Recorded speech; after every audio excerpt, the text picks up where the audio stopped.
Hey everyone, welcome to Studio Hackz. I hope you're doing well.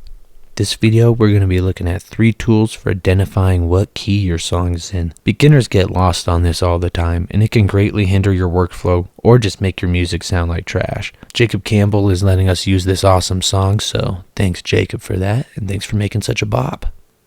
We wake up, we make love, then we don't speak it up. We make up, we break up, I guess I'm leaving up. The first tool we're going to look at is TuneBat.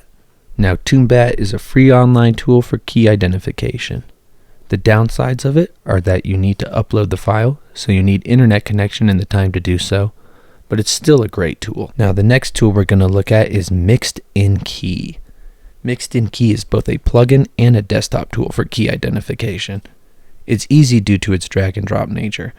Using the desktop version allows you to have this be a part of the prepping session before even opening the DAW, so we highly recommend it. AutoKey from Interis is a great tool if you use any of their auto-tune products. They can link together to ensure your entire session is locked into the right key, so this is a fantastic system when you're working with vocals.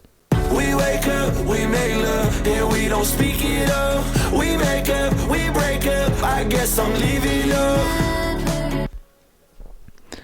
And the last and most important tool for this is your ears. Training your ears to identify what key you're in will save you time and also help you write, produce, and even mix and master at a higher level. I hope you enjoy these tools, and we'll see you next time. We wake up, we make love, then we don't speak it up. We make up, we break up, I guess I'm leaving up. Got me searching just for a reason, but the cycle it keep